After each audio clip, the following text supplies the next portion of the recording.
తిరుమల కల్తీ నెయ్యి కేసు వ్యవహారంలో భూముల కరుణాకర్ రెడ్డి అలాగే వైవి సుబ్బారెడ్డి పేర్లు ఎందుకు లేవు? ఇప్పుడు సిట్ అధికారులు వీరిద్దరికీ క్లీన్ చిట్ ఇచ్చినట్లేనా అంటూ జగన్మోహన్ రెడ్డి ఈ కల్తీ నెయ్యి వ్యవహారంలో నిన్న కీలకమైనటువంటి వ్యాఖ్యలు చేశారు. దాంతోపాటుగా జగన్మోహన్ రెడ్డి 4 స్తంభాల ఆట ఆడుతున్నారని, అందులో భాగంగా ఇద్దరు బాబాయిల వ్యవహారం, అలాగే సిబిఐ, ఇప్పుడు జగన్మోహన్ రెడ్డి ఇలా 4 స్తంభాల ఆట ఆడుతున్నారనేటువంటి చర్చ జరుగుతోంది. ఇంతకీ జగన్మోహన్ రెడ్డి ఆడుతున్నటువంటి 4 స్తంభాల ఆట ఏంటి? అసలు ఈ కల్తీ నెయ్యి కేసు వ్యవహారంలో సిబిఐ ఏర్పాటు చేసినటువంటి సిట్ అధికారులు వారిద్దరికీ క్లీన్ చిట్ ఇచ్చారా లేదా అనేది మనం పూర్తి స్థాయిలో విశ్లేషణ చేసుకుందాం. ప్రస్తుతం మనతో పాటున్నారు ప్రముఖ రాజకీయ విశ్లేషకులు, ప్రముఖ సీనియర్ జర్నలిస్ట్ డివిఎస్ గారు. వారితో మాట్లాడదాం. సార్ నమస్తే. సార్ నమస్తే. వైకాపా అధినేత వైఎస్ జగన్మోహన్ రెడ్డి 4 స్తంభాల ఆట ఆడుతున్నారనేటువంటి చర్చ జరుగుతోంది. అందులో ముఖ్యంగా ఇద్దరి బాబాయిల వ్యవహారం ఒకటి, సిబిఐ వ్యవహారం ఒకటి, అలాగే జగన్మోహన్ రెడ్డి ఈ కల్తీ నెయ్యి కేసు వ్యవహారంలో కూడా సిబిఐ ఏర్పాటు చేసినటువంటి సిట్ అధికారులు భూమన కరుణాకర్ రెడ్డికి, వైవి సుబ్బారెడ్డికి క్లీన్ చిట్ ఇచ్చినట్టేనా, వారిద్దరి పేర్లు ఎందుకు లేవు అంటూ జగన్మోహన్ రెడ్డి వారిని ప్రశ్నించేటువంటి ప్రయత్నం చేస్తున్నారు. ఏంటి ఇంతకీ జగన్మోహన్ రెడ్డి ఆడుతున్నటువంటి 4 స్తంభాల ఆట ఏంటి? నిజంగా సిబిఐ వారిద్దరికీ క్లీన్ చిట్ ఇచ్చిందా అంటే ఏం చెప్తారు?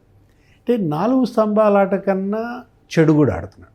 ఓకే, కబాడీ ఆడుతున్నాడు, కోర్టులతో కబాడీ ఆడుతున్నాడు, దర్యాప్తు సంస్థలతో చెడు కూడా ఆడేస్తున్నాడు. ఏంటి ఇప్పుడు మీరు చెప్పారు, సుబ్బారెడ్డి పేరు, భూమన కరుణాకర్ రెడ్డి పేరు ఛార్జ్షీట్లో లేవంటే మరి క్లీన్ చిట్ ఇచ్చేసినట్లే. అంటే వాళ్ళు తప్పు చేయలేదు, అంటే నెయ్యి కల్తీ జరగలేదు, చంద్రబాబు క్షమాపణ చెప్పు, ఇవాళ పాప ప్రక్షాళన చేయండి, లేకపోతే ఏంటది నింద పరిహార హోమం చేయండి, గుళ్ళల్లో పూజలు చేయండి. ఇప్పుడు ఇదేగా జరుగుతోంది అంతా కూడా. ఇప్పుడు సిబిఐ సిట్ ఏం చెప్పింది, అసలు అందులో ఛార్జ్షీట్లో ఏముంది? ఇప్పుడు అధికారులపై చర్యలు తీసుకోమని ప్రత్యేకంగా 11 పేజీల నివేదిక రాష్ట్ర ప్రభుత్వానికి పంపింది. వాళ్ళ పేర్లు లేవు ఛార్జ్షీట్లో. ఆ మాటకు వస్తే ఇప్పుడు సింఘాల్ పేరు ఛార్జ్షీట్లో ఉందా? లేదు. మరి ఛార్జ్షీట్లో లేదు కాబట్టి సింఘాల్కి క్లీన్ చిట్ ఇచ్చినట్ట. ఓకే, మరి సింఘాల్ మీద వేటేయమని ఎందుకు చెప్పింది? ఇప్పుడు ఈ ప్రశ్నలు జగన్మోహన్ రెడ్డి ప్రజల దగ్గర కాదు, ప్రజలను కాదు అడగాల్సింది, సిట్ని అడగాలి. సుప్రీంకోర్టు నియమించినటువంటి సిబిఐ ఆధ్వర్యంలో సిట్ ఇవాళ దీనికి సమాధానం చెప్పాలి. జగన్మోహన్ రెడ్డి వేసిన ప్రశ్నలకు సమాధానం చెప్పాల్సింది సిట్ అన్నమాట. ఏంటి, నిజంగానే సుబ్బారెడ్డికి, భూమన కరుణాకర్ రెడ్డికి మీరు క్లీన్ చిట్ ఇచ్చారా? ఇప్పుడు అక్కడ కొనుగోళ్ల కమిటీ ప్రత్యేక ఆహ్వానితులుగా భూమన కరుణాకర్ రెడ్డి, చెవిరెడ్డి భాస్కర్ రెడ్డిని పిలిచారు. పిలిచిన తర్వాతనే నిబంధనల మార్పు జరిగింది. నిబంధనల మార్పుపై సంతకం పెట్టింది సుబ్బారెడ్డి. సంతకం పెట్టిన సుబ్బారెడ్డి తప్పు పట్టకుండా ఆ సంతకం పెట్టిన ఫైల్ అమలు చేసిన సింఘాల్ని ఎలా తప్పు పడతారు? సింఘాల్ పైన ఎలా వేటేస్తారు?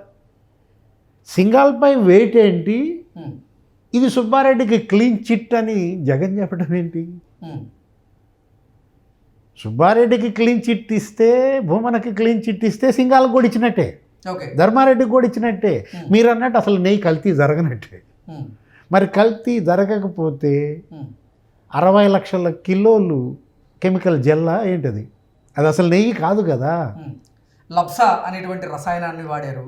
అసలు అది నెయ్యే కాదు అంటూ సిట్ నివేదిక ఇచ్చినప్పటికీ దాని గురించి ప్రస్తావించకుండా జంతువులకు కలవలేదనే దాన్ని ఎక్కువగా వాళ్ళు ప్రస్తావిస్తూ డైవర్ట్ చేసేటువంటి ప్రయత్నం చేస్తున్నారు. దీన్ని ఎలా చూడాలంటే, అంటే సుబ్బారెడ్డి పేరు ఛార్జ్షీట్లో చేర్చకపోవటం వల్ల ఇవాళ అసలు సిట్ దర్యాప్తే ఇవాళ నీకు ప్రజల దృష్టిలో చులకనైపోయిందా? ఆ ఛార్జ్షీటే ఇవాళ జగన్మోహన్ రెడ్డి అసలు చెడు కూడా ఆడుతున్నాడా, ఉతికి ఆరాస్తున్నాడా? దానికి సిట్టే సమాధానం చెప్పాలి. ఎందుకంటే స్పష్టంగా 35వ పేజీలో ఏముంది, 42వ పేజీలో ఏముంది, 60వ పేజీలో ఏముంది, 208వ పేజీలో ఏముంది? వీళ్ళేదో జంతు కొవ్వు అనేది తీసుకుంటారు. జంతు కొవ్వు అనేది అందులో లేదు, ఏదో వెరీ రేర్ అన్నారు, వెరీ లెస్ అన్నారు, అంటే అసాధ్యం అనేదో చెప్తారు. జంతు కొవ్వు అనేది అది విశ్వాసానికి సంబంధించింది, ప్రజల భక్తుల, కోట్ల భక్తుల నమ్మకానికి సంబంధించింది. అసలు మాట్లాడొద్దు అంది సుప్రీంకోర్టు. ముఖ్యమంత్రికే ఇచ్చింది ఆదేశం. అంటే ఇది ప్రపంచవ్యాప్తంగా ఉన్న కోట్లాది భక్తుల విశ్వాసానికి సంబంధించింది. జంతు కొవ్వు అనే పదం వాడకూడదని మరి సుప్రీమే చెప్పినప్పుడు అందుకే ఇవాళ ఛార్జ్ షీట్ దాని గురించి లైటర్ వేలో వెళ్ళిందా? ఈ palm oil, refined oil, palm kernel oil స్పష్టంగా మొత్తం వీళ్ళు కొన్న 60 లక్షల కిలోలు అదే కదా. మీరు చెప్పిన ఆ లప్సానా, ఏది బాత్రూము టాయిలెట్ క్లీనింగ్కి వాడేది, అన్నీ కలిపి చేసిన ఆ కెమికల్ జెల్ వీళ్ళతో తినిపించారు. కల్తీ జరిగింది వాస్తవమే, కల్తీ జరిగింది నిజమేనని సుబ్బారెడ్డే ఒప్పుకున్నాడు. ఓకే, కానీ అది నాకు సంబంధం లేదు, అది అధికారులదే అంటాడు. ఆ రోజు చెప్పాడు కదా, ఆయన ప్రెస్ను ఉద్దేశించి కూడా చెప్పాడు. కల్తీ సహజమే అన్నాడు. ఎవరు? సజ్జల. అంటే సుబ్బారెడ్డి కల్తీ ఒప్పుకున్నాడు, సజ్జల కల్తీ ఒప్పుకున్నాడు, జగన్ ఒప్పుకోడా? ఇప్పుడు జగన్మోహన్ రెడ్డి ఈ క్లీన్ చిట్ అది ఇవ్వకపోయినా ఇతను ఇచ్చినట్టుగా ప్రజల్లో డైవర్షనా, ఓకే, చిత్రించటమా, మైండ్ గేమ్ ఆడుతున్నాడా? అబ్బో అసలు మైండ్ గేమ్లో మామూలు ఆడు కదలే. అసలు జగన్ ఆడినంత మైండ్ గేమ్ ఎవరు ఆడలేరు. అంటే వైఎస్ జగన్మోహన్ రెడ్డి వైఖరి తన బాబాయ్ అయినటువంటి వైఎస్ వివేకానంద రెడ్డి విషయంలో ఒకలా ఉందని, అలాగే ఇప్పుడు వైవి సుబ్బారెడ్డి విషయంలో మరోలా ఉందనేటువంటి చర్చ కూడా జరుగుతోంది. ఏంటి సార్ ఆ ఇద్దరి బాబాయిల వ్యవహారంలో జగన్మోహన్ రెడ్డి వైఖరి భిన్నంగా ఉందా? ఉంటే కారణం ఏంటంటే ఏం చెప్తారు? అంటే అది సొంత బాబాయ్, అన్న తమ్ముడు, సొంత బాబాయ్ కిరాతక హత్య, హంతకుల్ని ఇతను కాపాడుతున్నాడని వీళ్ళ చెల్లెలే ఆరోపించింది సునీత. ఆమె ఫైట్ చేస్తోంది. ఇప్పుడు దానిపైన ఈరోజు సుప్రీంకోర్టు కూడా ఏదో ఆర్డర్ ఇచ్చింది. ఏంటి? ఇప్పుడు సునీత వెళ్ళింది, ఆ ట్రయల్ కోర్టు వేసిన దానిపైన మీరు ఎలా కేవలం ఇద్దరి వాట్సాప్ సంభాషణలకే మీరు విచారణ పరిమితం చేస్తారు? ఆ భరత్ యాదవ్ వాళ్ళిద్దరిదే కాదు, అర్జున్ రెడ్డి వాళ్ళ వాట్సాప్ సంభాషణలే కాదు, మొత్తం అవినాష్ రెడ్డి ఆ రోజు 2 గంటల నుంచి 4 గంటల దాకా అతను వాట్సాప్ చాట్స్, వాట్సాప్ కాల్స్ అది మొత్తం తీయాలి. లేకపోతే జగన్మోహన్ రెడ్డికి ముందే ఎలా తెలిసింది? ప్రపంచానికి తెలిసింది 6ంటికి, కానీ జగన్మోహన్ రెడ్డికి 4ంటికే తెలిసిందని అజయ్ కల్లం చెప్పాడు. అసలు జగన్మోహన్ రెడ్డిని ఎందుకు విచారించలేదు? అంటే ఇవాళ అవినాష్ రెడ్డి ఫోన్ ఎందుకని స్వాధీనం చేసుకోలేదు ఇప్పటికీ? అంటే అక్కడ సిబిఐ మరి అవినాష్ రెడ్డిని ఎందుకు కాపాడుతోంది? ఇక్కడ సిబిఐ సుబ్బారెడ్డిని ఎందుకు కాపాడుతోంది? ఇప్పుడు మీరు అన్న 4 స్తంభాల ఆట ఇప్పుడు వచ్చింది. ఏంటి? ఇద్దరు బాబాయిల కేసులు, 2 స్తంభాలు, ఒకటి హత్య కేసు, ఇంకో స్తంభం కల్తీ నెయ్యి కేసు. అక్కడ హంతకులను కాపాడుతున్నాడు, ఇక్కడ నిందితుడిని కాపాడుతున్నాడు బాబాయ్. అక్కడ బాబాయ్ అసలు లేచిపోయాడు, చచ్చిపోయాడు. ఇక్కడ బాబాయ్ మరి జైలుకి వెళ్లకుండా కాపాడుతున్నాడు. అక్కడ సిబిఐ, ఇక్కడ సిబిఐ, ఇంకో స్తంభం. ఇక అసలు స్తంభం ఏది? ధ్వజస్తంభం అనకూడదులే, అసలు మూల స్తంభం ఏంటి? ఇవాళ జగన్మోహన్ రెడ్డి. ఓకే, అక్కడ జగన్మోహన్ రెడ్డి, ఇక్కడ జగన్మోహన్ రెడ్డి అంటారు. ఆ కేసులో ఒక చెడుగుడు ఆడుతున్నాడు, ఈ కేసులో ఒక చెడుగుడు ఆడుతున్నాడు. మొత్తానికి ఇవాళ సిబిఐ ఇవాళ ప్రజల దృష్టిలో దోషిగా. అంటే సిబిఐకి జగన్ చెదలు పట్టిందా? ఓకే, వదలటం లేదా? అంటే దేశం మొత్తం అత్యున్నత ప్రతిష్టాత్మక దర్యాప్తు సంస్థ ఎన్నో కేసులు సాల్వ్ చేసింది. గాలి జనార్దన్ రెడ్డి కేసు దగ్గర నుంచి మొత్తం తీసుకున్నట్లయితే జగన్మోహన్ రెడ్డి కేసులు కూడా. అంటే సిబిఐ జేడీ లక్ష్మీనారాయణ లేకపోవటమే ఇవాళ సిబిఐ ప్రారంభమైందా? లక్ష్మీనారాయణ లాంటి ఆఫీసర్లు ఇవాళ సిబిఐలో లేకుండా పోయారా?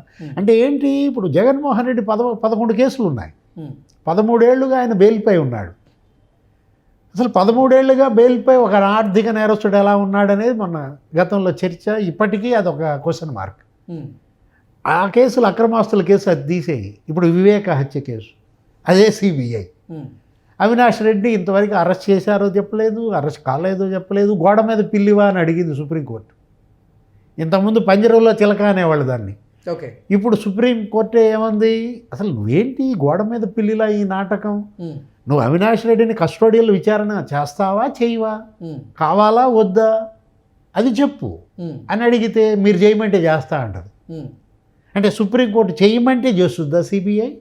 నీకు తెలియదా కేసు లాజికల్ ఎండకి చేరింది లేదు?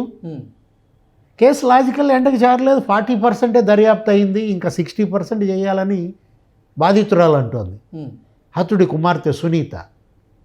ఇప్పుడు ఈ కల్తీ నెయ్యి కేసు ఇదన్నా లాజికల్ ఎండకు తెచ్చావా?